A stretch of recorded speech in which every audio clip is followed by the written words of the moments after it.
I le suafa paia o le atua o le ona le malosi umalava. O le alofa e whavavau. Ona o le pule au le lalolangi e iai lea i le atua nā oia. E a fio i mea umalava, ma o le pulenga e whao ngā ina e tangata anu ma le Palemene o Samoa. I to tonu o tua oi na whasino ina mai tu la Fono le atua, o se tofi pa ia tu whasolo. Lo mātou atua siri e se, mātou te whātangisia i le anganga o le loto mawalalo lau pule whaitotas. Ina ia to tō ifo lau wha unga mana i lunga o le nei Palemene. Whātonu mai oe ina ia tonu ai a mātou whe lafo a inga, mo le whaasili ina o lou lava vi inga. Ma le soifua lau le lei o tangata anu o Samoa. Lo mātou tamae o i le langi, ia pa ia lou suafa. Ia o mai lou malo, ia whaia lou finangalo le lalo langi e peo na whaia i le langi. E fwai mai a te i mātou le aso nei o a mātou mea ai tau ma le aso. E whamangalo i a te i mātou i a mātou wangsal. Peo i mātou fo i na mātou whamangalo i nātu i e wanga le anga mai a te i mātou. Aua fo i taitaina i mātou ai le whaoso songa. Ai e la vea i a i mātou ai le leanga. Awa e ou le malo ma le manu. A toa marivi inga e whavavau lau. Amen.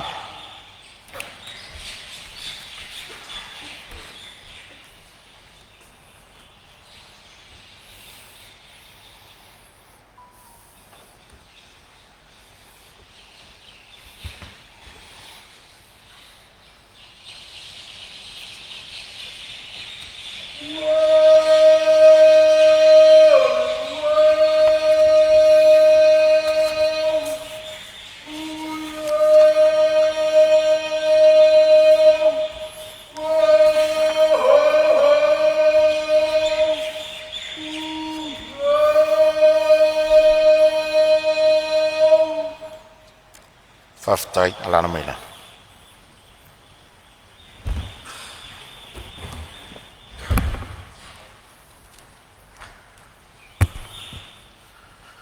O te whasisi latu a matalia nei tau alumanga a le Fono au whaitu la Fono.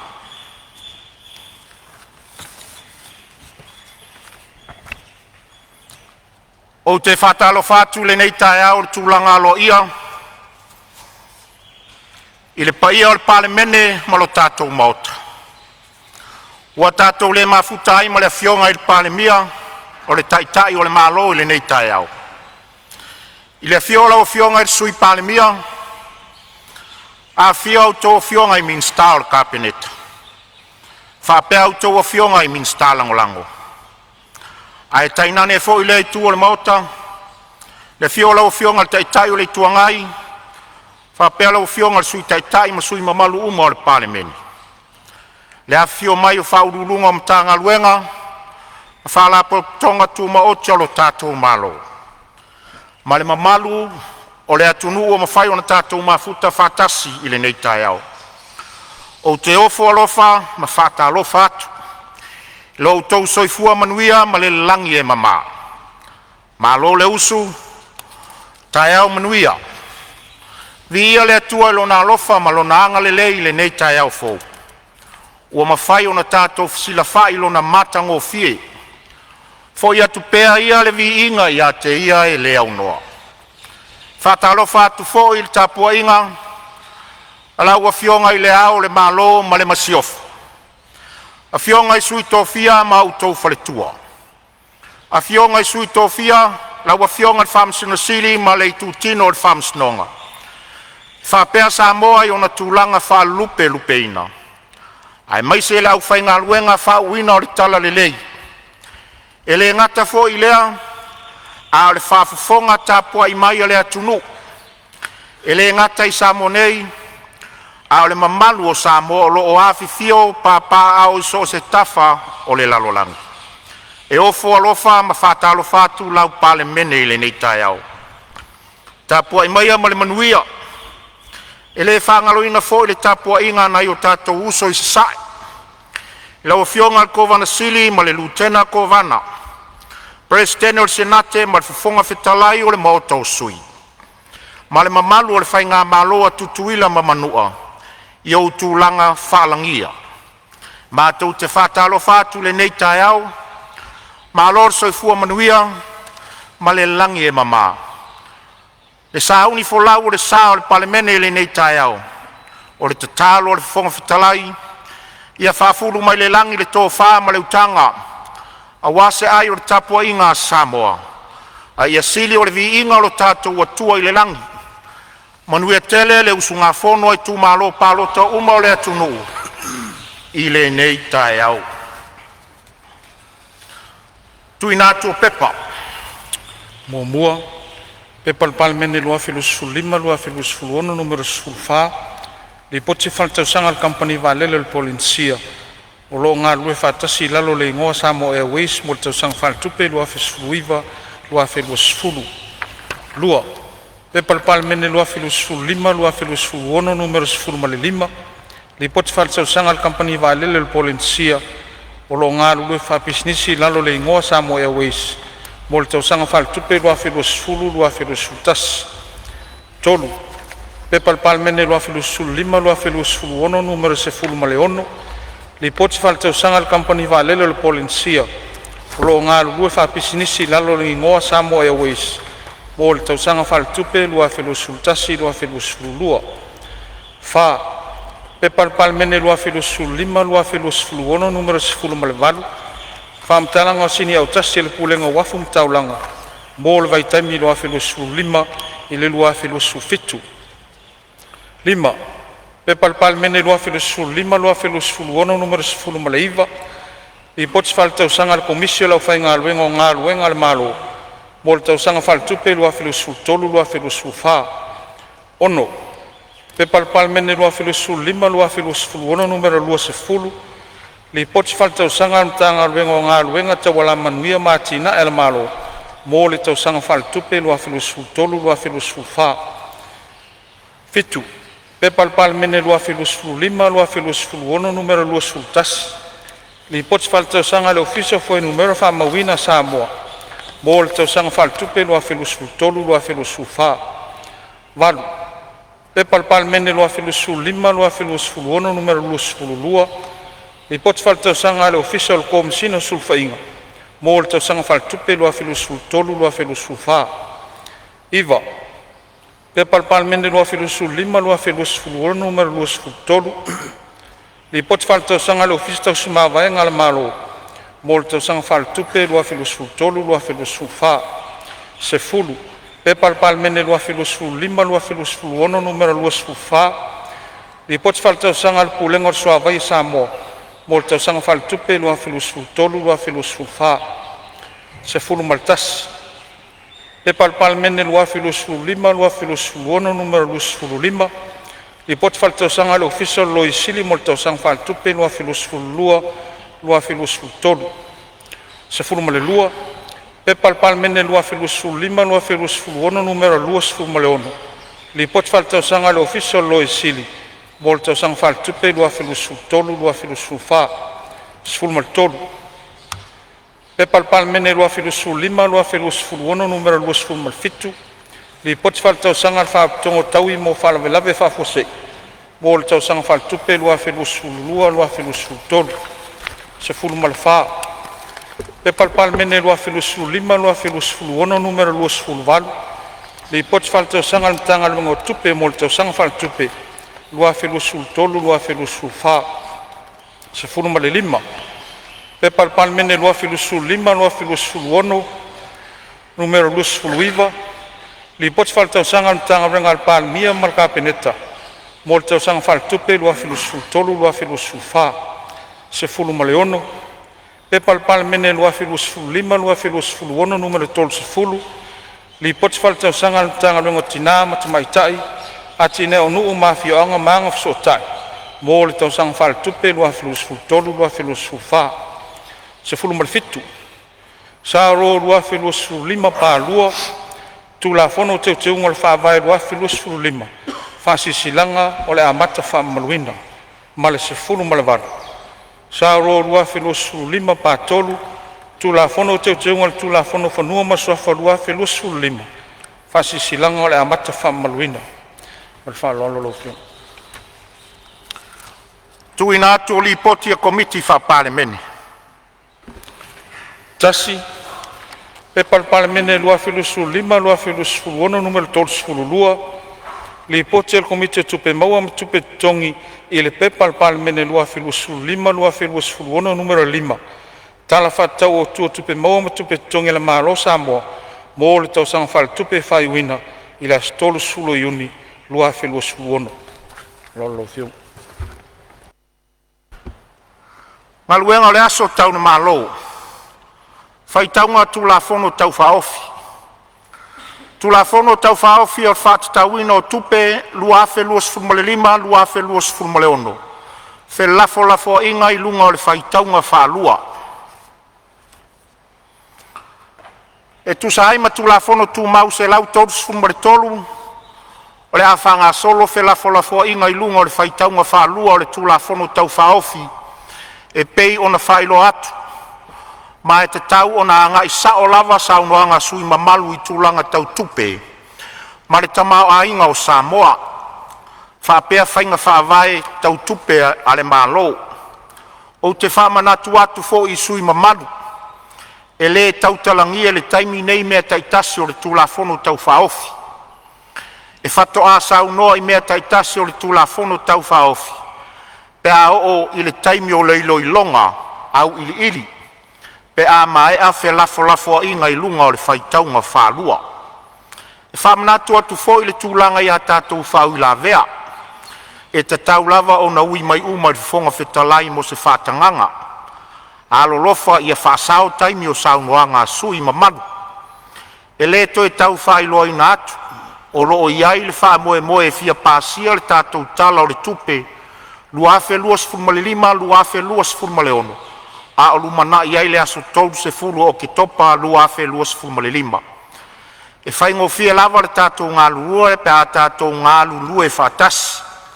O le amata i tua tu lava le fonga fitalai ia vaenga uma ia. Ina ia so longa lele iai le whanga so longa o le tātou ngā luenga. Manuia tele le alo atu mo saunoanga o le tala o le tupe. Ia o le avanoa le nei mo se sui Fono mua e fia saunoa whātau le tala o le tupe ma le anganga whāloanu.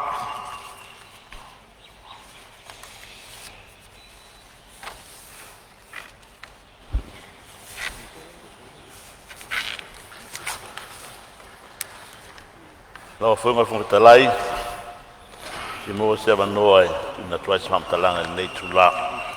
Ia, o leo mai tau watu, o leo atu lai mai le sui o whaasale le anga tolu e tamua, e tusa o whaitaunga, e tusa o launga e whaatau le tala tupe. Ia atu lai mai le whionga sui malu e sauno.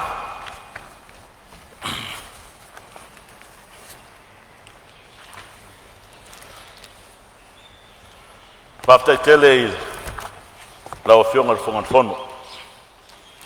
Mwere avanoa le nei tu malo e tuina tuai so matu sao il tala whaatau al tupe lu olu lima lu olu ono lawa whionga le whongatalai e whaasifoa le tau wa ma le lepa marangatete o wae le sili moa i matanga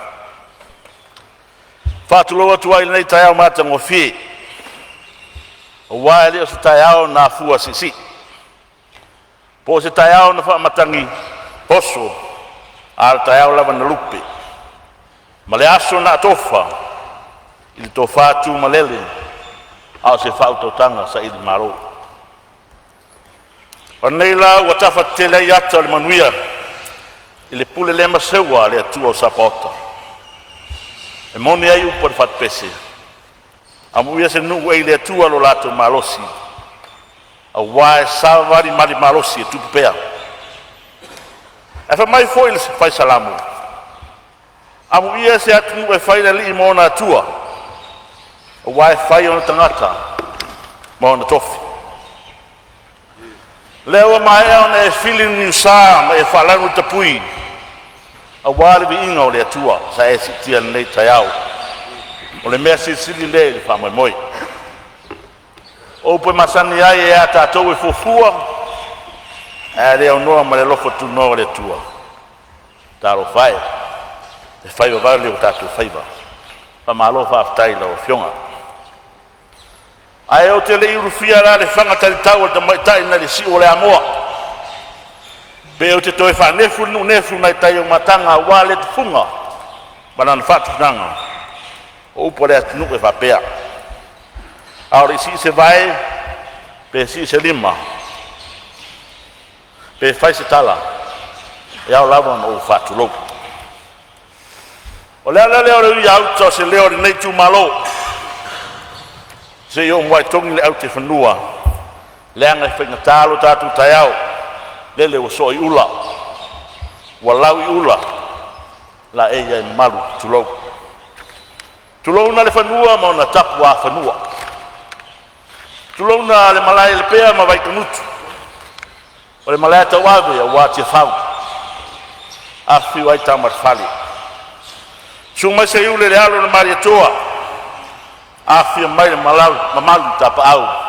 Ai ali to wha lele lo a whiu mai. Te unga li ngoma tua ia ali. Maliu mai le pundua mar whainga man no whapule.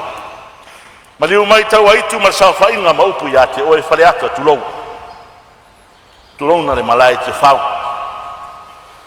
Whamai a malai e le whau tunga tani a tu mua mapule.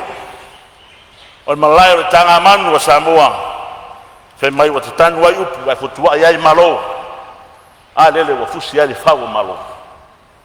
O le afiafi o tamansina ainga ma la tutama. A o le tupua na tu malo ai le ati whatalai. Ma le whaasau na tāna tangi. A wale so ngā pule ma tu mua. I tu au ma la taua. Ai na le tai ma le wao fonti. O le maoto le atunu. O le maoto e whai mai e fola e tō whaa ma le whao tautanga. E pou i lau tu ma lau wanganu. Ai e tau runga ma fusia me uma. I le lofa ma le pule wha manumalu le tua soifua. Le e wha vai ai Samoa. Mo no whataro whatu. No whatapuai. Lau a fionga i lau mamalu ni malo. Malau masiofu. A so tau au foi a tō fionga i sui o fono, sui tō fia. Ma o tō whatua. Lele wa pa ia sauta wafin me nei. A wao lele wa nofu ia nofoa. O na foa whaton ton fulau o lau a fionga i whongfutalai. O le maota. Mule atu e whamalo. I lotu le mai. I manuia o whaiva. Lele wa inare whalafu. O le tuwha wharele. Wa lele wa fio ma whalepa le malo ni malo. O te whatarofa i lau fionga. I le Palemene. E ere manatu e ui tātou te leo whatasi nei aso. E le tau mate o lo e tapua ia le Fono usua le atunu. O le mātou te talo. Lo fangia le atua lo sa inga marosi. Babe ona whaaspo isia lo marosi tino maleanganga. E whaatino ai o tiute ma o walawina. Whatalofa i lo vase lua.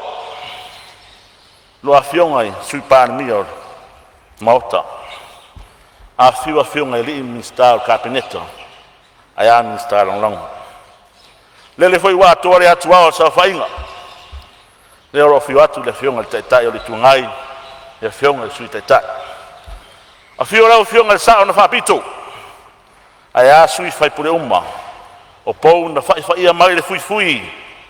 A wā le Fono usua le atunu. Tulou na lava. E le ngalo le tapo inga mou. I lau a fionga le whamasinsili. Ai a ri mata mai tai o le whamasinonga. A fiwa lau fionga le presidente. Ai a le maru le ofisa o le whamasinonga tulou. Tulou le whap. Le fita whafonga mai o le motasa. A wale lau na matas. Whatu i le motu tō le whai ula. Tulou le fio sua malwai whanua o fō mai tulangi. I tu au ma la tau sa ore masale au mua ma lau niu sa lua. O pa ia nao le whare anga fulu ma le manu atele. Tulou. whapito o ngafa sa whatarofa. E rau whainga wenga tofi ali atua. O nofu tatalo i rau mare po o wase malnui o Palemene o Samoa. Whatarofa atu te whaafonga tapua. A Samoa i o nei tue fia. Mai maunga mau lunga se i paia maunga iti. E re whangaruina foi tato a wai whatasi. Ma whauru lunga uma matanga wenga. Ma au whainga wenga tofi na malo lo vai malima iai lau Palemene. A wana ngā wenga. Talo whalawa. O te manatu lau a whionga te whungatalai. O Samoa na. O Samoa mamala na. Talolo ia. La ia o pa ia leo ia ma o maramalu. Whalanu ngata. A wā asatia o tō pa ia. O na tabelo leo tau. Tō o Samoa le wātetea. Ai whai whaifoi malai uma. E afua mai mata saua. Se ia pa ia ngā ngaifo. I lo whao sawari i o lo ngoto i eile la. E mafua i se ale mea. A wāfo i leto i se vawe. I leto i se matua whafu. O whaiwa whawhia lima mai a. Na te toi ulu ulu matala wina. Lima oto o Samoa. Wa mai a o nātu fuli. E o tatu tua ama o tatu matua. Ta lolo la ia. Na wa whionga whongpatalai. O le vi inga ma le whaaftai le tua. E le whaititia i le so. E mawalunga lo tatu nunga o lo toi tulai mai. I le so i lumwa nei fono mamalu. O na olana wala wina ia tia. O la utaro whatawanau. Le tuai e sosoni mai ia tia au. I le whatinuinga o le nei au onga. Ma ia aua o lawa nei ia te i mātou. Fo i le pere vi inga ia te oi. A vere nei ava noa mawalunga e mawala tuese leo le wauna. Ma mori atuai, mai le taelo le nganga lau whaaftai ma lau whaamalo. I le paia ma le mamalu o so utu malo. Tulona, le malai ma tangiu whengai ma le ata. O le malai na whai mai na sunu ia i la whare o le atua. Ma uru ai pula fia i le langi o Samoa. Ma furi tuai o na tupu i le whanu po. Ai le liwani. E tapua i le atua ma lona malo e whaavau. E sua il nofo. I lau sunga i mari atoa. O le fio ali. O le tapa au i whaasina. Su mai e lo talanga atoa. I lau nofoa vai vai loa ma lau whala na fola loa. O lau mare lenga. E whaalonga i ai Samoa. Su ai toa o sao na lua o lau ele. Su ai la inga sa mari atoa. O le ainga o nofo. O le ainga o papa. O le ainga o tupu. O ainga te whaifa. E sua le la whanga usuali. Ai are matua ia te oi mango marasi whanunga. Maupu ia te oi sapari. Taro whai. O le ase upu o le awhai atu. E moni ai tara le atunu. E le tau ilo ina le asa le tupu. A lela ua sila sila. Ma fita whaafonga Samoa. E ala i lau tō wha ma lau whao tautanga sa iri malo. Whaaftai lau tō wha ea. Lau tō pure rea.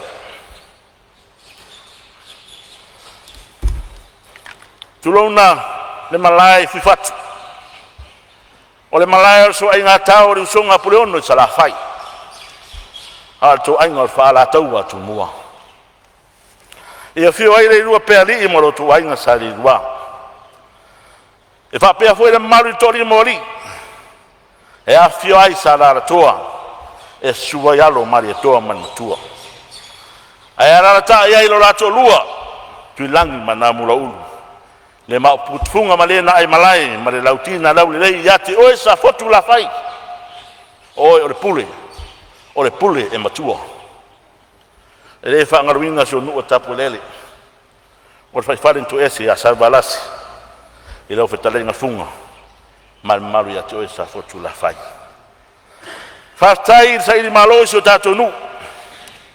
O le nau ta inga. Ia la ngona lo leo sa fotu la fai. Tau le fonga Samoa o lo fai nei. E fia fai so sao ia manuau. A leo watini pa ore uto. E pei al fai bawai. A malo whaftai. O upua salamu wa tawita ua e ave au le fale waina. O le fua wai o lunga o le alofa lea.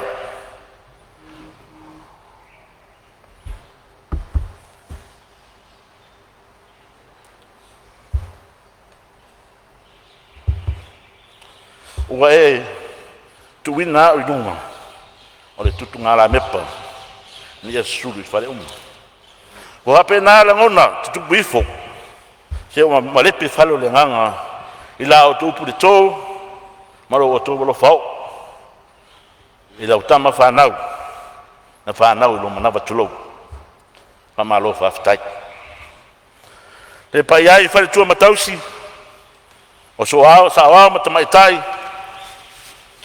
e maro se nu mai lato uma na tau peao mai tu e fio Samoa ma tunu e mau se o whamalo le rofa whawhitai le rotonu. E whapito au ngā whasa o whawhitai tele e nai o ta maa whareanganga. I lau sunga le toina ma le nofu a whawhengainga ma o tō whatua. E le ngata i tonu se o i tumalo a o tawhai fio Samoa ma le laulangi. Se o tawhai tino i vai le mana o a o tō tārsanga. Wa le ai se mala yafe e tō ia airo tātu whamoi. E le mawhai, e se upu mole mole, o na whaalanuinga, la o tōnga renga whita. O le talo, e whamanene le atua le nganga pia, pa ia la o tōtou wha le atua, a wale nganga o tangata unga.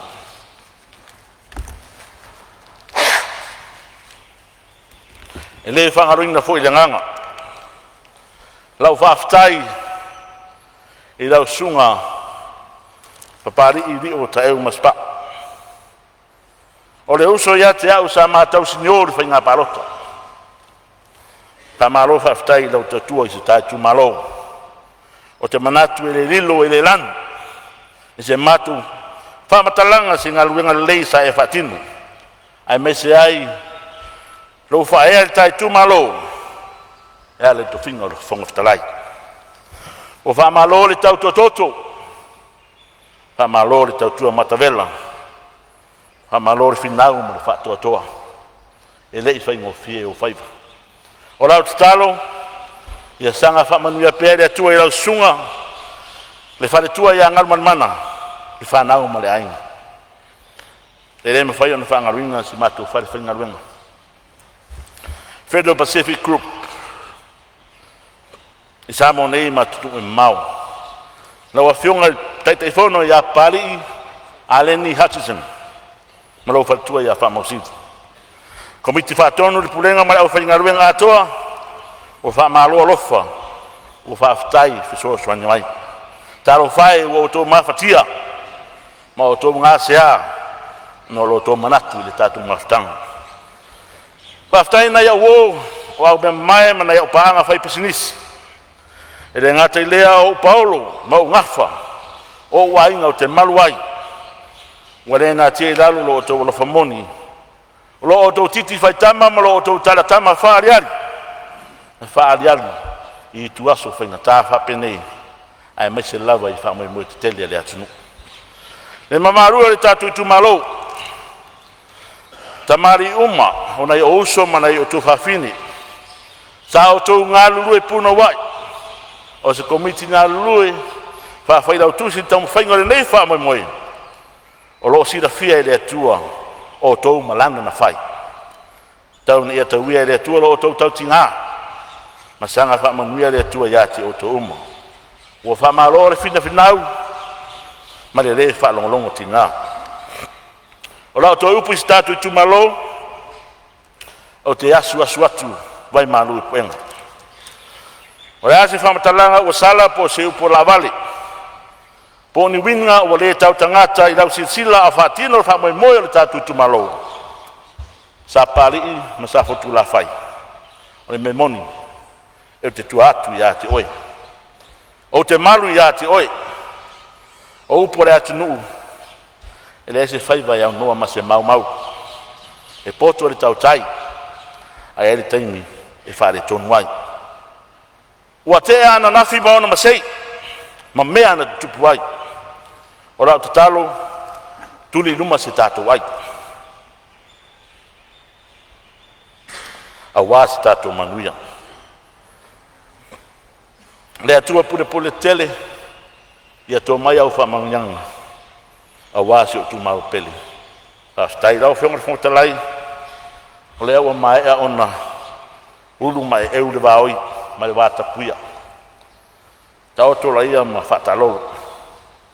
A se tau ma whai atu, se whamatalanga, au nei sui, ere tala tupe, o whata oto nei. E mo mua, ona whamawina lo nei sui le nganga whaftai ma whamalo. I le awiwi atoa le nei tala whatau al tupe wele mamea. O mawhai ona o whape atoa le nei tala whatau al tupe, ua tūlai tonu mai lava i le taimi o tele aini li tau lo whaafsanga i ma Samoa. Mai le ilonga lava ona toe tūlai mai le tamao ainga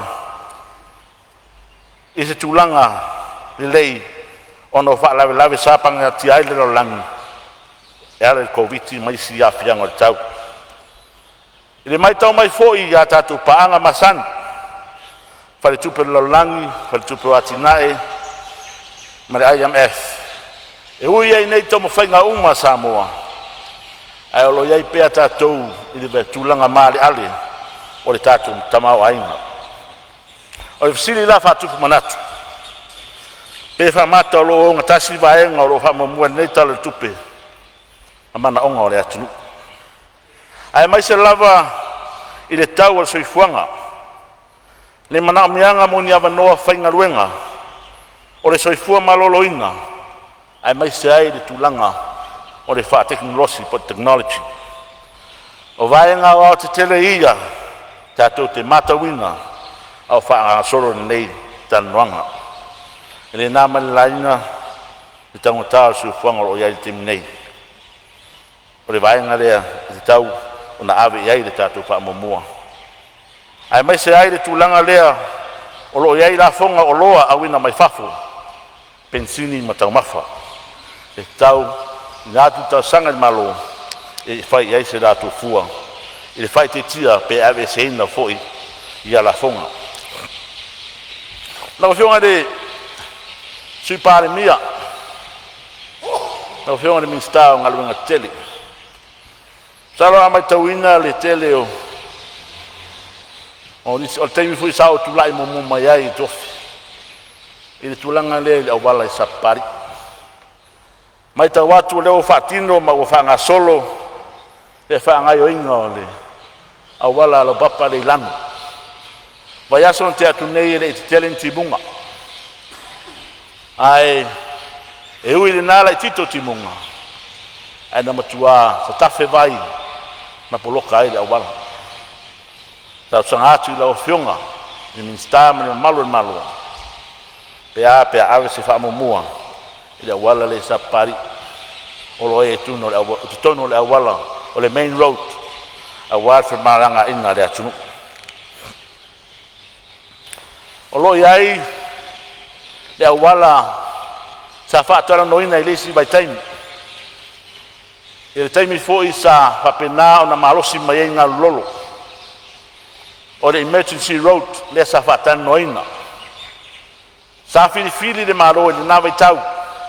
Pe ave i lalo si ufanga pe mai i whonga pōmu to sidi. Whapena o na evacuate tai pe ave sena mai sa walavawe. Mai whai mai to sidi.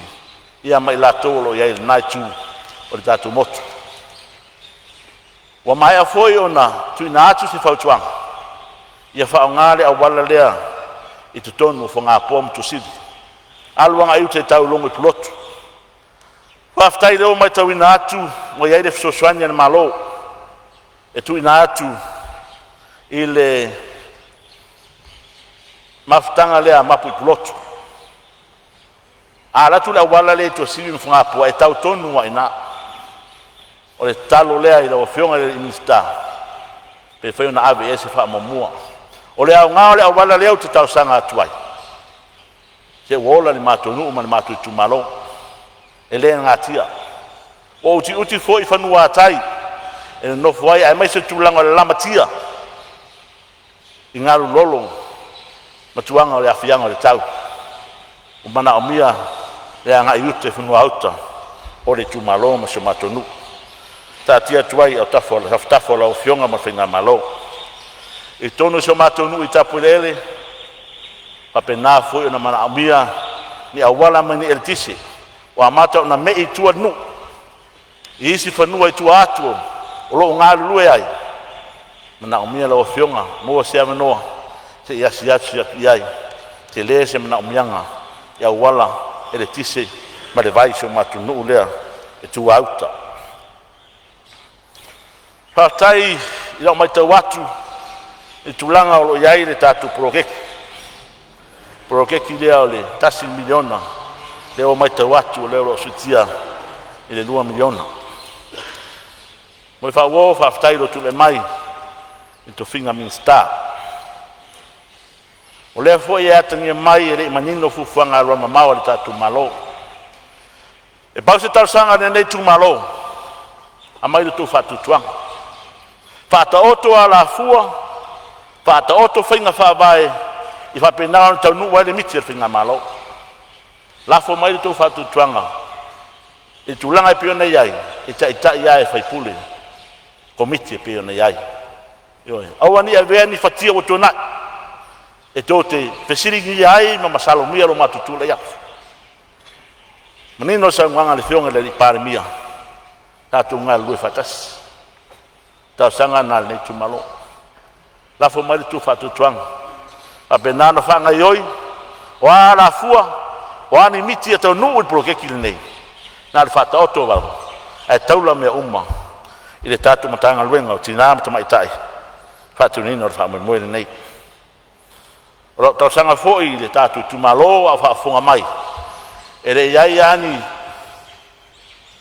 forfolanga sa faia ele tem sa fati no ele fenga palot pe no fa atu a mai se no le la fa atu la forfolanga o atu langa le ia le tatu lo milionga nei o le nganga ia chao e fa pena no lo fu afu la fu aso mai ai le mamalo tatu tu malo le fenga ton me ia fa sa fua le tatu prokeki le nei fa pena o tofu sia tangata uma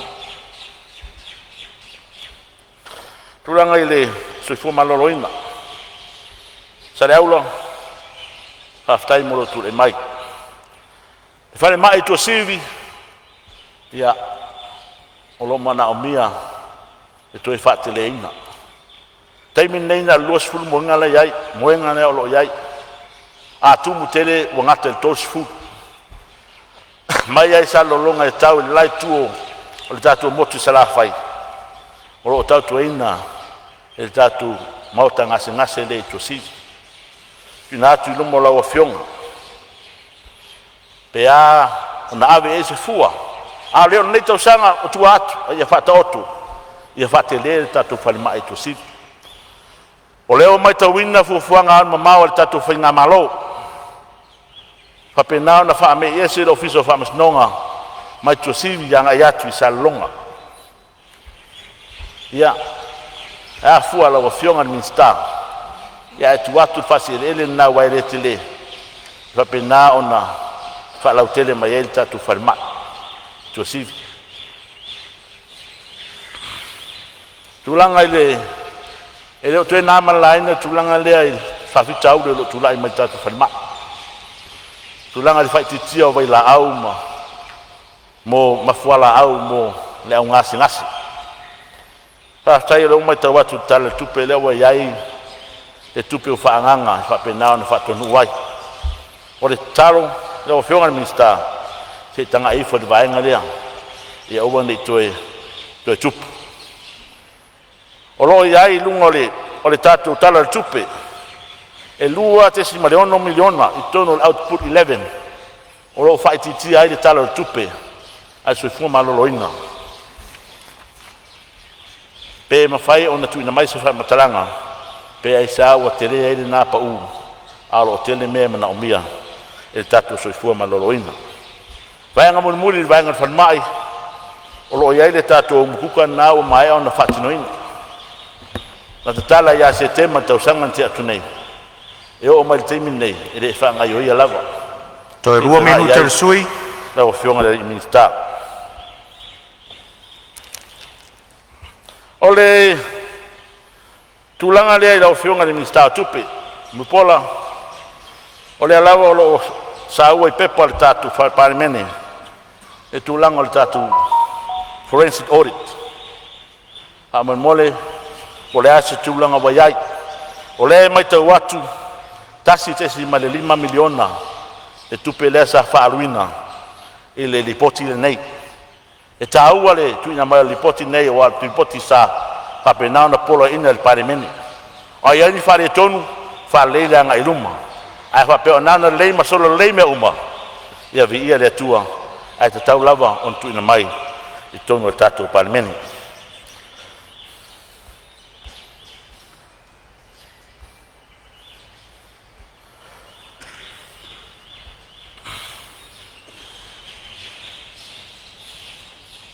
Tau fionga I le mofitalai o le ofisa o aonga e tāua le tūranga le nei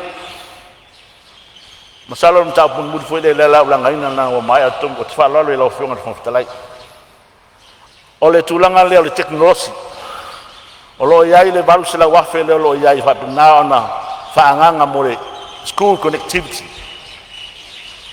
O tātou si le whea oma le ulanga, le tūlanga mo iai Samoa le nei vai tau mātunu e mau.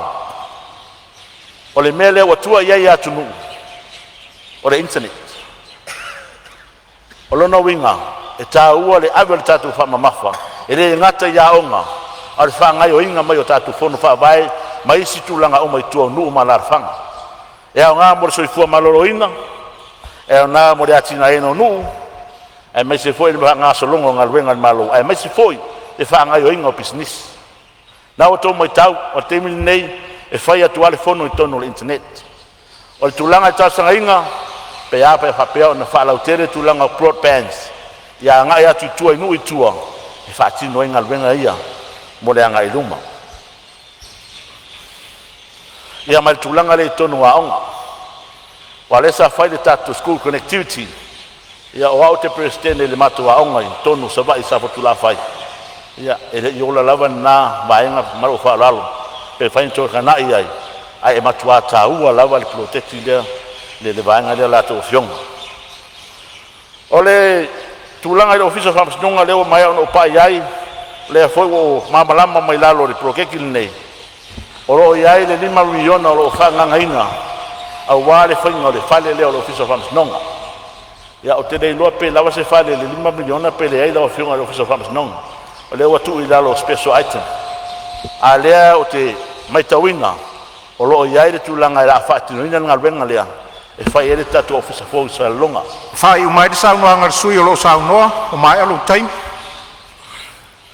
lao fionga le whongwhitalai ia o te awa I lao fionga ai whawhitai tere mo lo wanoa o tuina mai o le mātou tala le nā, o se mātou sao fōi le nā. Whamangalo se mātou upolongo vale pe taula au I la o tau whita whaafonga. E tātou seu le tua, ka pe nāo mangalo ai me uma. Whātai ma se leo le au auna, whamatafi le tua lo tātou asu. Soi fōia mai manuia, whaftai. Ma lo whaftai saunoa ia o lea ua whafonga maua le maota tā penanga mātango fia le suis fono mai le whasale le anga tolu whafonga fōi le tu malo e tu sa fōi le saunoanga mātango fia tu sa o le tala o le tupe ia o lo watu atu pēr le avanoa I sisi suis fono e saunoa ia o leo mai tau watu o leo ua fōu mai le sao le fionga I le sui faipule, le sui sfono mai le tu malo fale alupa. Sao noa wawa no le mota. Ai la. Whaftai tele mo le awa noa lau fionga I le fonga whetalai. Tala mai le langi, le mamalo le tua. Whalia mai fo I le vani mo nimo, ngā luenga ona a au. I malia ia te oe upola o mutu. O mafau whaunga o loto. Le li ie la upapa. Ma le na te tongi o laina. O fionga le fonga whetalai. Ma le malu le Palemene. Tainane le pau o le maota nei. Ma puane ia i o maota tapuai. Ma o lawa whetalai. Wa o pa ia Samoa. O le ele whaalanu ngata. O le maafafua ngalu. E loa e le vai luanga o le tai. O le o ngā sami e le so ona wha ngota sa ngole i eise tau tai. Ta otola ia i e panga. O upa ia e le utu fia e se ngana. A o le maota e tulu i tau. Ua ta oto na wha vai papa. Tulau ia tula toa ma le au fuelo loa. Se ia ufatu lalo ia so o le titi o le tamalo. A tini tau wao taia le pola. A wā tama mo lātou ainga. So sofa le lango sā, a se i tō le inati o le tala le. Ta o nofa ma usa afi e peo tu pua i vao na mo o i lupe o le afi. Sa ngai malo i maunga mātu vasa. Ne i ifo se manu vale a ua langa le ngā. Leo te mua i wha tu lo wai au pa ia Samoa. Tu lo na ia pule ono i sa la fai. I pule whaavae ma pule tōwhia. Ma le nofo a ati pā i whale o pule. Tulona ia le whale whao tu mua. Ma upu i tu au. Le whafonga le fua a ainga i le tai. Ma le waa tau na whanua. Tulona ainga e valu. Ainga ma lātou tama. Tama ma o lātou ainga. Ainga o tupu. Ainga o nofo. Ainga o ainga o pāpā, ma ainga na ta wha. Tulonga la o tau sā se e wha, le tui a tua, le tui a ana, ngā tolo ai ma le vai tama soai. Tulona ia ainga e lua na sa ili iai se ao le mā lo Samoa. Ainga sa mali o toa, ma le ainga sa tupua. Au ia ma malu ma ia pa ia. Ma ai ona lo loo ma le lifa. Wala tu ai tau nui whanua o Samoa o le sā o le fola o le tala le lei. E whai lo mai eile atua ma lona whina ngalo. Ua whai nei ma o whaavae Samoa. Ai alanga ma wha leo e an au nei so o se whata whai tau langa. E whina ngalo pa ia o le atua. Te whia wha atu lou fo i au pa ia wha le malo. Tu lona ia le fio. Lawa fionga le au mamalu le malo. Lawa fionga tui ma le li whano wa le toas. Sua lau vi le lua. Ma lau masiofo. Tulonga o tau a fionga i sui o fono a sui tō fia. Ma o tau whale tua. Tulona lau a fionga le whafonga whatalai. Ma sui filfilia uma le maota pal le Palemene o Samoa. Tulona lau a fionga le Palemia. Lau lua fionga i sui Palemia. Tulau le mamalo le kapeneta ma minsta langa. Mamalo atu lo o tau tu lai mai e ta ina o tātou malo le nei vai tau ma le nei no fo ingi. Tulona lau fionga le ta itai le tua ngai. Tu le epa au e lua i ono na ioti dokta sa i lele ma lia le ngaoi. Fionga le sui ta itai la wofofo no toe Pierre Meredith. Ma sui ma malo le tua ngai. Tu watu laua tu foi. Lo fionga fia me Dr. Naomi Mataafa. Sa tu mai le foi. Sui ma malo tu tu atasi le Palemene. Lono lo fionga le whaamasino sili. Sa tiu si mativa peresi. Whaamasino si nio le whaamasino maulunga lo fionga vui Clarence Nelson. Ma le ma malo whaamasino le whaamasino maulunga. Whaamasino si nio le whaamasino le whaere tu ma lo. Talasa atua sa anga. Ma malo te maitai ma lii whaamasino le whaamasino le whaere tu ma lo. Tu lo fionga le persteno le whaamasino le whanua ma suafa. Le sa rapi va ai ma le mamalu lii ma te maitai whaamasino. Le ofisa o whaamasino pa penana so sa yeto te maitai ma lii lo ia. Ai tai nane matanga luenga o leo. La tau ia e pui le tu la fono. Talono le whaululungo, matanga luenga ma whaalapo patonga le malo. A mai se foi pisinisi tō maoti te tono Samoa. O tau nei, e tai nane lau whainga luenga te tofia le malo.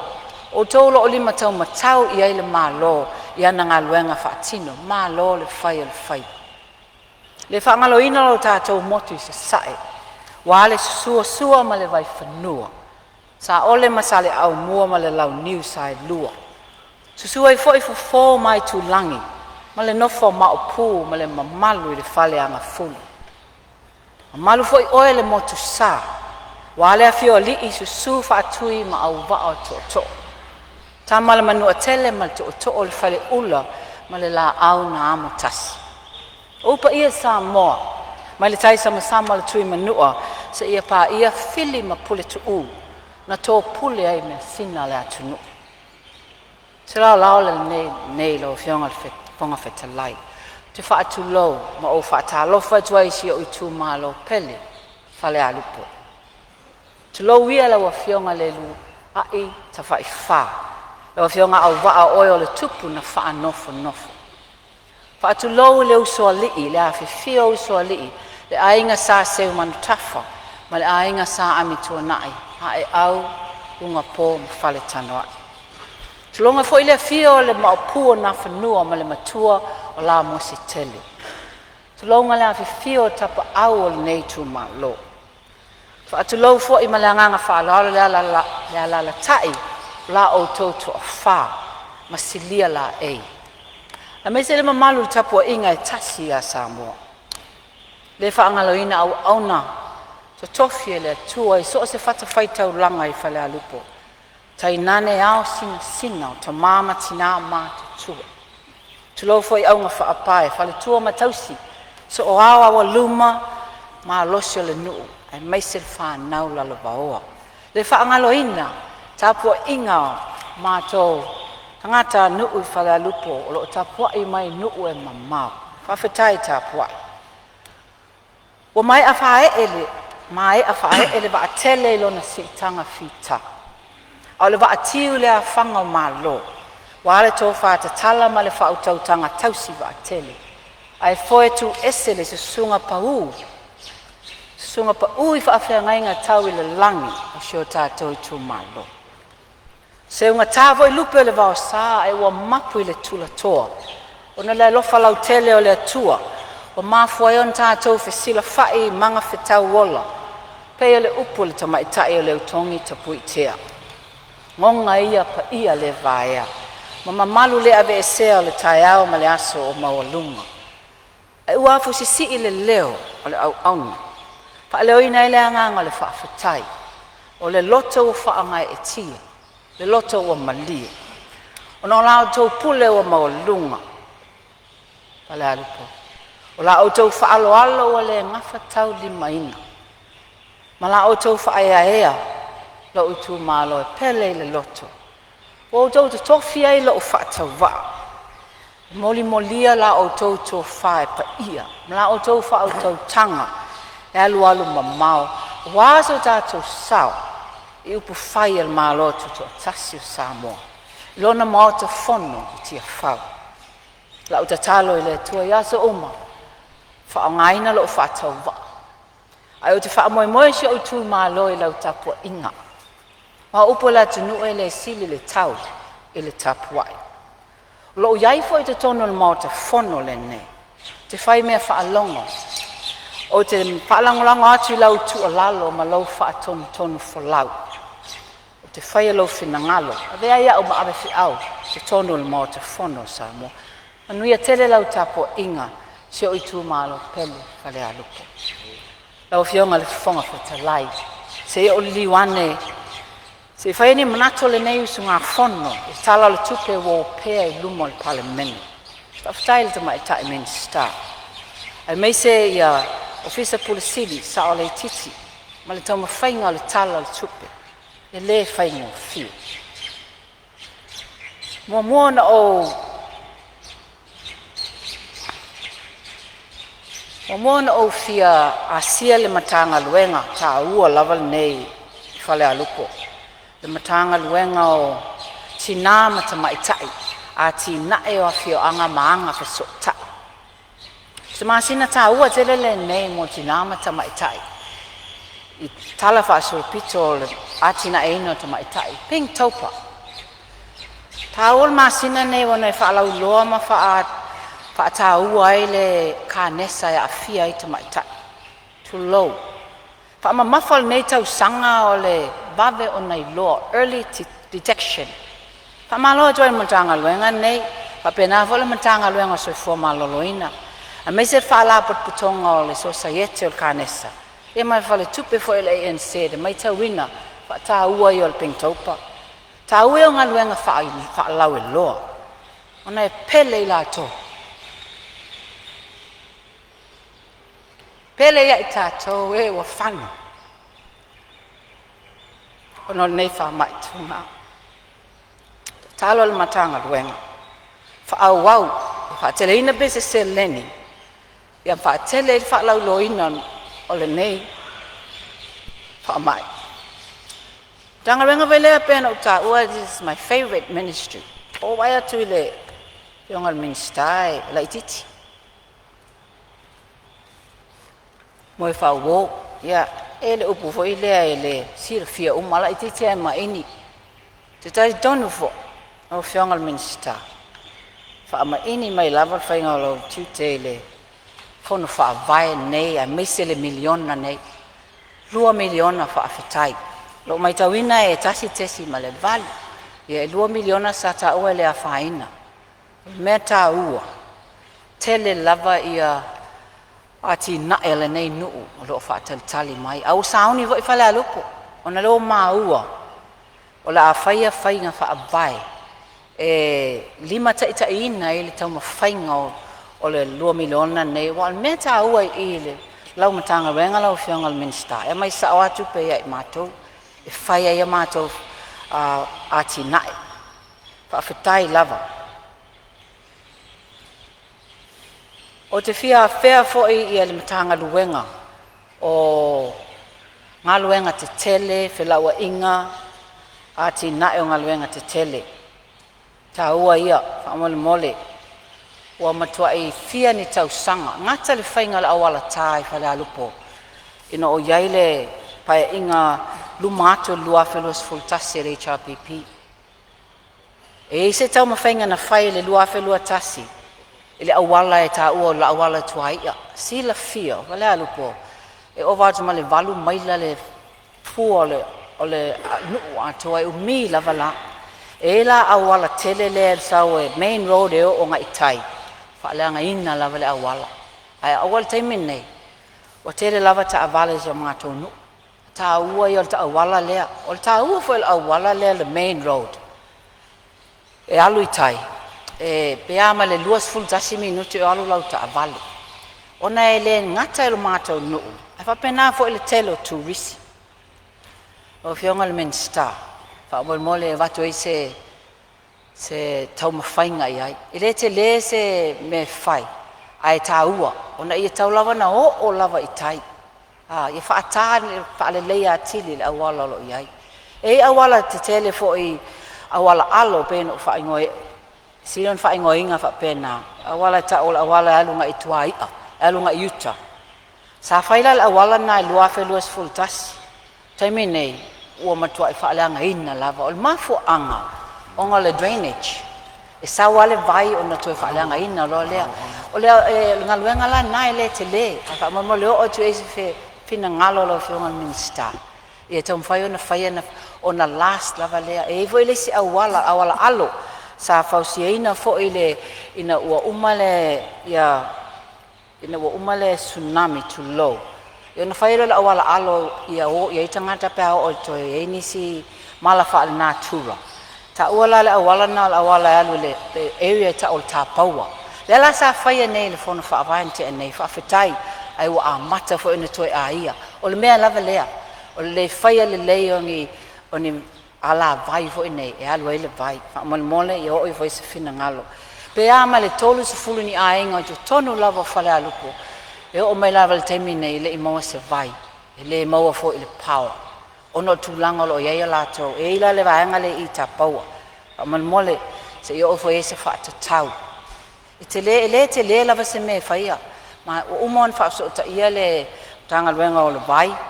Ia mal paua fa pe me lato e tau ona to tu ni si po. Te tau ona so atu ni paipa tu lo le mota. Le tele. Ai fa amal mole yo o iai ona na o mia pe a male se lau tangata. E a fia ai. E le taua ia le alternative energy for in le solar o fala lupo pito i ole one of the driest places in Samoa tau le timu sia timu mato no ai ole lai e mato e malosi lava si le vai la fionga le minister pe ale solar energy fa nga o se si me tua iai pe a frona e fai vo ima pele e ti se le watu le main grid ma fa lo lava le minister tourisi Satorisi. Fale a lupo lo ta oto ai pe nina o mata anga ta ua ia le talafa so pito Samoa. Le ana o na whanua, ianga lenga. O mata whanga mawa e lava e mawhaiona wa ai. A fwele si whaul puenga mato nu e maldi. E ngoto i ai le lae moni lava. Mata whanga ta ua la nai te wa ai tu lava wa luifo le la. Tu langa vai o moso, o le vai sa lia. Ai mese fo ile ina I lau. Le e fa opunga le au le ina I lau. Lo ele House of Rocks. Pe na fo ia le o mtaanga pito I faina o fa ingo ina pito I longa lava I te tono Samoa. Ia ai mese fo ile Pasifika ona le se mataanga fa pe ia. O mato canopy walkway. Pe ani mele ono tau sanga o le to fa ngaina. Le awala lau papa fo ine e pes fulu mita le alu longa. E fia tele turisi mai Europa. O le whano noanga, o tele turisi o mai mau atu iai, o le toi whaonga ina.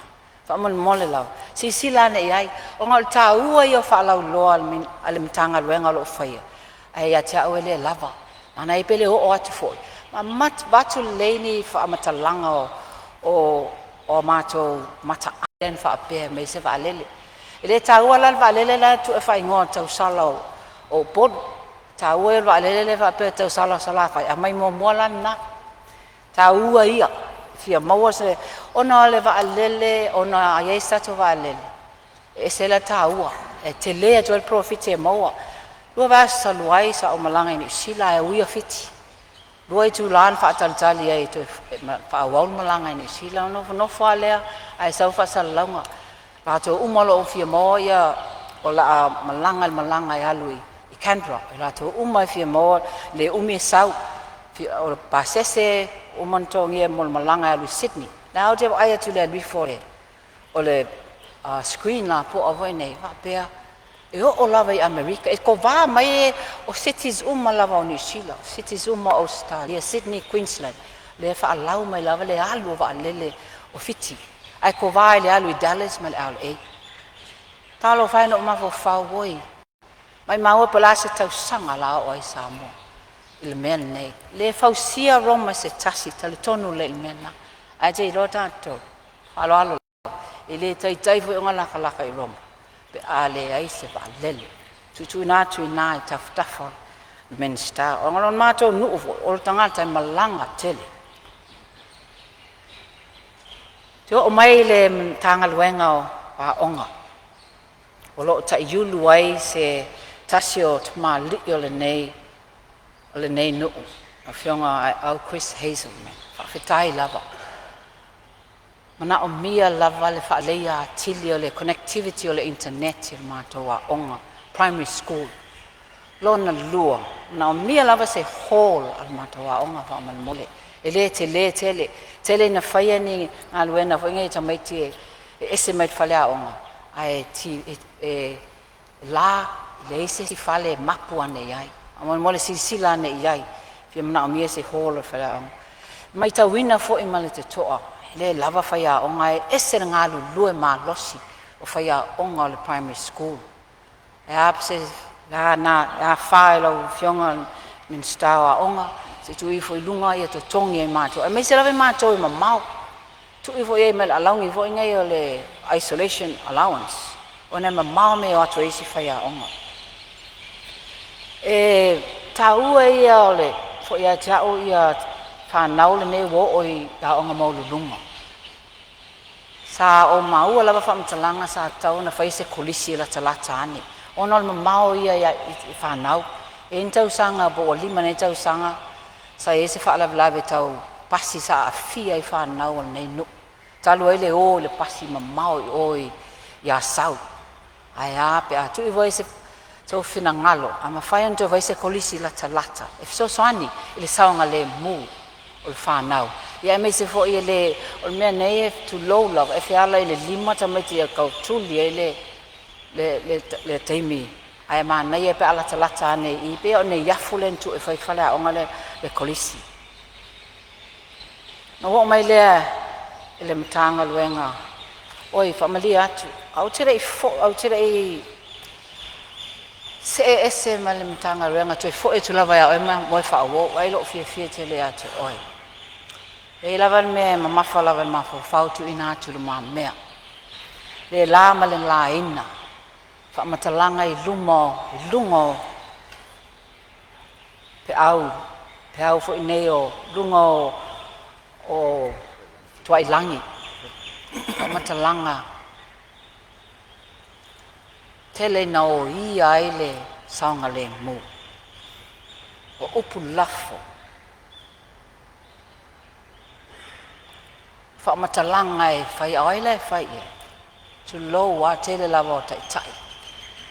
Ta mama tina. O ila tau o lo o paululu yai nuu. Ia e o lava e mātou tu lo. Maniti tino. Ia moni lava na. E whatua uwha alongo fo i lea mo uwa ai. E ni upu tui tua wha apea. Te wha fo i mai sa moa ele mea na iai. Sa ta mitai. Uinga tau sili. A mionga mamalu. A mionga tau anga whau. A mionga tau o loa. Integrity, ethics, respect. Tātou tau siai. O leo ia o whalangono tangata. Tā lofa Samoa la tunu pele. E lai ona tā ualo tō mtanga luenga lau whionga men star. E awala atu sui o nu. E watu latu tu o lalo. E a pea whaapea. E a pea sauno mamalu whaapea. La asana whai lawa i whia. Mantua lawa le launga sunga e tai prestenia le kalesia meto tisi. Whao lalo leti. Ma le pese a tia maa. Moni a te moea la e loi mata o ina whaia ia mea o ona. Te whai lava e tātou ia tātou. Ai sanga whai fo i whia. Sila mai le langi o aia o mata. Tu atu tu a lalo. Ai atu lava iai i ai a mata mai lava ia tātou te ta. Le ao tau ino whanau. Ma fau mua e le i lafo se upu ti ngā e le sitangata. Tu atu le tua na. Te wha fo i mai le nganga wha alo tātou umala. Na umia lava tau whianga tulau lava. O le matanga luenga o whai whatuanga. Ma le tautai. Fishing, agriculture, forestry and fishing. Taua ia o whala lupo e umaloa. Whala lupo loa e alu sa o lava tono Pacific Ocean. O nisi la tautai pito e mawae. Tale nia o tautai whala lupo. Le mea nei o le mauli tu low. Ai mana o mia lava se fisosoani. Telo i la tone au sange lava. E wasi sila i fo lava le tanga luenga o whangot o tautai fishing. Se ai lava peisi me tau te fisosoani ai. E luan pisi nisi ba alo o whaangaina al mātou no. Whaatau ngō fie nisi me fisosoani ai la tau. Subsidize fo i ia ni equipment e whaatau whaamalmole. Ia mawhai fo ina o onga ia tau mawhai au mai ai le tu mai o i la tau. Whangotai whala lupo. Whala lupo e mātou te whaamoe le koko, o le ava, o le taamu. O nisi fo i whai whaatoanga pito te tele le mātou whaituo, whaatoanga whala lupo. Le whionga ia ngā ma seu whata. O tā ua ia. Amal mole ia avea ilalo ni tax o isi equipment na e vatu ia. Telefon po kalame fa lau loa fa mo. To so swani ia ila tau nei. E ile vai tau e ile moli le to low orange. Pala lupo ia al moli le na mai sawa mai etena e pito isua malie. Au te mafa faula vale stros. Se I fai lava ia e fai ona any juice fo inge ona nga tolu masina ele moli nei. Ale te le ia lo na nga. Fa nga ina ai ma fe so ani ai foi ile au fai fato anga. O te o mai le tanga luenga le tu low lava ele authority le gambling authority. O fala lupo le tele le tasi le me fa mo mo ia ele ati na ina o tina ma mai tai ma me se o lotu. Fia lava la to e ta longa le pinko. Ia ola sende la gambling authority inga le tolu masina le ola. Ia e fai lava matau tu tongi po pole fo tina al tau ta fo ia fa mo le la se fina ngalo. A o ia lava le gambling authority. Se sila o ni sila la ko New Zealand lotto. Vai fai il malo, te be la tato. O le tele la to so swani e mana o mia so swani e au sangi. O la to le mfai na fewai.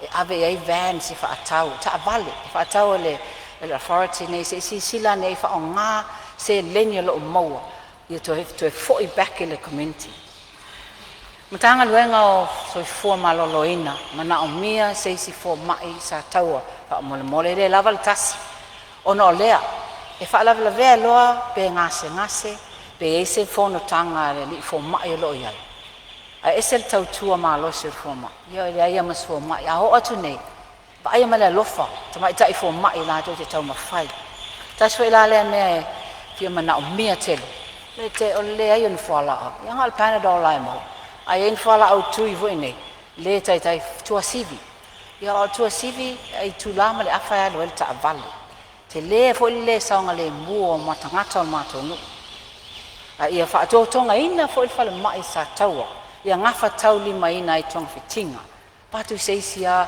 x-ray machine o meva mai ia level mai va kali sei ava no tua sivi avatu ale ngasia O te vai rupeina le saunoanga matango fia le sui o lo saunoa ta luai o leo tatu tau nu le taimo tatu malolonga masani o le taiao o te vai rupeina le saunoanga o le mota o le amawhai o na whaawau pe ato e tali umai malolonga o te whasinsilatu o whatatia ese nei tau na manga le fono au fai tu la fono bolana malolonga o le taiao